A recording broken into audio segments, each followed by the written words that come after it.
Price Lord. இன்றைய தியானம் யோவான் 15வது அதிகாரம் 1 முதல் 15 வரை. நான் மெய்யான திராட்சை செடி, என் பிதா திராட்சை தோட்டக்காரர். என்னில் கனி கொடாதிருக்கிற கொடி எதுவோ அதை அவர் அறுத்து போடுகிறார். கனி கொடுக்கிற கொடி எதுவோ அது அதிக கனிகளை கொடுக்கும்படி அதை சுத்தம் பண்ணுகிறார். நான் உங்களுக்கு சொன்ன உபதேசத்தினாலே நீங்கள் இப்பொழுதே சுத்தமாயிருக்கிறீர்கள். என்னில் நிலைத்திருங்கள், நானும் உங்களில் நிலைத்திருப்பேன். கொடியானது திராட்சை செடியில் நிலைத்திராவிட்டால் அது தானாய் கனி கொடுக்க மாட்டாதது போல நீங்களும் என்னில் நிலைத்திராவிட்டால் கனி கொடுக்க மாட்டீர்கள். நானே திராட்சை செடி, நீங்கள் கொடிகள்.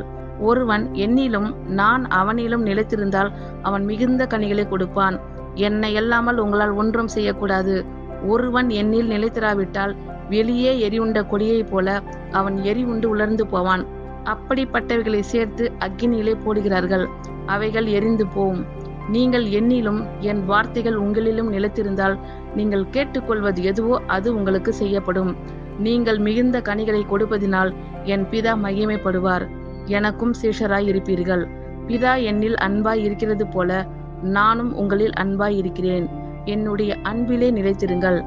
நான் என் பிதாவின் கற்பனைகளை கைக்கொண்டு அவருடைய அன்பிலே நிலைத்திருக்கிறது போல நீங்களும் என் கற்பனைகளை கைக்கொண்டிருந்தால் என்னுடைய அன்பிலே நிலைத்திருப்பீர்கள்.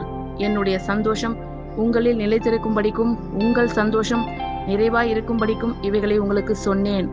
நான் உங்களில் அன்பாய் இருக்கிறது போல நீங்களும் ஒருவரில் ஒருவர் அன்பாய் இருக்க வேண்டும் என்பதே என்னுடைய கற்பனையாய் இருக்கிறது.